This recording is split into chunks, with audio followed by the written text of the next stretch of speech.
यूं शिवरात्रि मनाई जा रही है जब से सृष्टि का जन्म हुआ। शिव हैं वो तमस के देवता हैं, अंधेरे को चीरने वाले देवता हैं। तो बिल्व पत्र एक तरह से भगवान शिव से कनेक्ट करने वाला सिम कार्ड है।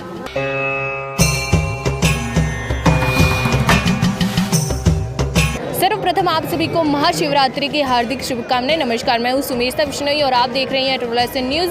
महाशिवरात्रि के शुभ अवसर पर आज बीकानेर में बहुत ही खास कार्यक्रम है। बहुत ही बड़ी संख्या में भक्त जो हैं आज मंदिर के अंदर पहुंचे हैं। महाशिवरात्रि के दिन शिव और शक्ति का मिलन हुआ। शक्ति पार्वती माता है और इसी के साथ में मैं आपको बताना चाहूँगी कि यह लालेश्वर महादेव मंदिर बीकानेर का बहुत ही प्राचीन मंदिर है। फागुन मास में कृष्ण पक्ष की चतुर्दशी को भगवान शिव और माता पार्वती का विवाह हुआ, इसलिए इस पर्व को शिव और पार्वती के विवाह के उपलक्ष्य में शिवरात्रि के रूप में मनाया जाता है। लालेश्वर महादेव मंदिर से इस समय यहाँ पर परम पूज्य गुरुदेव जी मौजूद हैं। नमस्कार सर। हाँ जी, नमस्कार जी। ये जो शिवरात्रि है कब से मनाई जा रही है और जो है ये क्यों मनाई जाती है?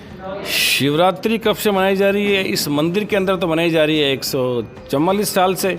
और यूं शिवरात्रि मनाई जा रही है जब से सृष्टि का जन्म हुआ। शिव तो देवादिदेव हैं, महादेव हैं, आदिदेव हैं। जब से सृष्टि हुई थी तब से ब्रह्मा विष्णु महेश तीनों काल के प्रोजेक्शन है। शिवरात्रि रात को मनाई जाती है। इसका मतलब जो शिव देवता हैं वो रात्रि के देवता हैं। रात्रि को हमारा शरीर शांत हो जाता है, हमारा मन शांत हो जाता है, हमारी इंद्रियां शांत हो जाती हैं, हमारी चेतना भी शांत हो जाती है। वो शांत क्यों होती है? एनर्जी लेने के लिए। रात्रि के समय ये अपराध होते हैं।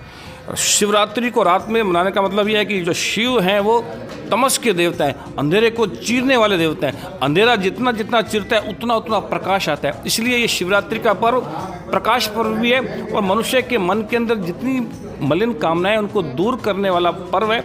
इसीलिए शिव महापुराण में स्पष्ट लिखा हुआ है कि जो भी भक्त, चाहे वो शिव भक्त हो चाहे किसी का भक्त हो, जो साल भर जो पूजन करता है उसका जो लाभ मिलता है उतना ही लाभ शिवरात्रि वाले दिन एक दिन विधि विधान से चारों यामों की पूजा करने पर मिल जाता है। इसलिए शिवरात्रि का जो पावन पर्व है न केवल भारत में बल्कि विश्व के उन सभी देशों में जहाँ शिव तत्व के रूप में, वहाँ पर भी विधि विधान से शिव का पूजन होता रहा। महाशिवरात्रि के दिन देश भर के सभी शिव मंदिरों में भक्तों की भारी भीड़ उमड़ती है। मंदिर के अंदर हिंदू जागरूकता के लिए यहाँ पर रिसर्च के द्वारा पुस्तकों का जो है निर्माण किया गया है। पुस्तकें जो है वो यहाँ पर लाई गई है। देखिए, मैं आपको बताना चाहूँगी, यह पुस्तकें जो है रिसर्च के आधार पर, जो मंदिरों के अंदर रिसर्च की जाती है उसके आधार पर ये पुस्तकें बनाई गई हैं। नमस्कार सर। जी नमस्ते। तो ये पुस्तकें जो है इनके अंदर क्या कुछ पढ़ने से क्या कुछ जो है व्यक्ति जान सकेगा, क्या कुछ समझ सकेगा? जी देखिए, राम मंदिर के निर्माण के बाद पूरे देश में एक हिंदू संस्कृति की ओर विश्व में भी लोगों का रुझान बढ़ता जा रहा है। लेकिन आज के वैज्ञानिक दौर में प्रश्न ये आता है कि इसकी वैज्ञानिकता क्या है। तो हम इन विषयों पर शोध करते हैं और उसकी वैज्ञानिकता समाज में पहुंचाने का प्रयास करते हैं। जैसे आज शिवरात्रि है तो भगवान शिव पिंडी को अर्ध परिक्रमा क्यों करें, बिल्व पत्र ही क्यों चढ़ाएं, या ऐसी बातें होती है कि दूध वहाँ पे क्यों व्यर्थ किया जाता है, गरीबों को बांटो। तो हमने ऑरा स्कैनर के द्वारा जब रिसर्च किया तो उसमें ये ध्यान में आया कि पिंडी से लगभग 13 मीटर तक महाकाल की ऊर्जा ऑरा स्कैनर दिखा रहा है। उसके बाद पिंडी पे चढ़ाया हुआ जो चंदन है उसकी भी ऊर्जा उतनी ही है। तो सामान्य व्यक्ति की जहाँ पे ऊर्जा 1 से 1.5 फीट आती है, वहाँ भगवान की जो ऊर्जा है वो अगर 13 मीटर तक है तो वहाँ शास्त्रों में जो भी बताया है वो हमें करना चाहिए। तो आज मोबाइल में भी सिम कार्ड ही होता है ना, तो बिल्व पत्र एक तरह से भगवान शिव से कनेक्ट करने वाला सिम कार्ड है। जब हम वो शिव पिंडी पे चढ़ाते हैं तो भगवान शिव की ऊर्जा हम ग्रहण कर पाते हैं। तो ऐसी छोटी छोटी भगवान को हाथ जोड़ने से लेकर मंदिर में परिक्रमा कैसे करनी है, तो इन सब का हम तथ्य बताते हैं। हिंदू जन जागृति समिति के द्वारा इस पे हमने एक प्रदर्शनी बनाई है ताकि लोग इन सब बातों को समझें और अपने जीवन में लाएं। तो कुल मिलाकर जन्म से लेकर मृत्यु तक और सुबह को उठने से शाम को, रात्रि को सोने तक हमारे ऋषि मुनियों ने जो भी बातें बताई है वो सनातन धर्मी स्वीकार करे, उसको जीवन में लाए। यह हमारा उद्देश्य है इसका।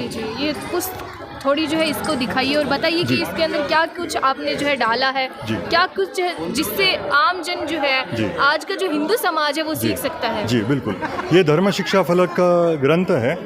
इसमें अगर आप देखेंगे तो मूल रूप से क्या करना चाहिए और क्या नहीं करना चाहिए जैसे आज हम देखते हैं कोई मिलता है शेक हैंड करते हैं, लेकिन हमारी पद्धत है हस्तांदोलन करना। नववर्ष जो है चैत्र शुद्ध प्रतिपदा को न मनाते हुए 31 दिसंबर को मनाया जा रहा है। बच्चों के जन्मदिन पर दीपक बुझाकर, मोमबत्ती बुझाकर हो रहा है, जबकि दीप जलाकर जन्मदिन मनाया जाना चाहिए। तो ऐसी छोटी छोटी बातें जो घर के बच्चों को लेकर हम बता पाएँ। फिर हमारे वस्त्र कैसे हो, हमारा जो हम बिंदी लगाते हैं उसका वैज्ञानिक आधार क्या है, भोजन की सही पद्धतियाँ क्या है।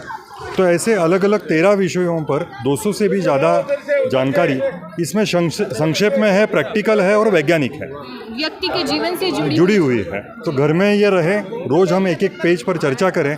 तो मुझे लगता है कि आज हम जन्म से तो हिंदू हैं, लेकिन आचरण से हिंदू बनाने के लिए ये ग्रंथ हम सभी को बहुत सहायता कर सकता है। ये sanatan.com इस वेबसाइट से आप ऑनलाइन भी ले सकते हैं, और यहाँ 10 तारीख तक शिवबाड़ी मंदिर में भी बीकानेर के लोगों के लिए ये ग्रंथ उपलब्ध है। आज की बड़ी तस्वीर में बस इतना ही। मैं सुमेशा बिश्नोई, कैमरा में सुमित बिश्नोई के साथ में बीकानेर से। धन्यवाद। इसी प्रकार की बड़ी खबरों को देखते रहने के लिए अभी सब्सक्राइब कीजिए SSS न्यूज़।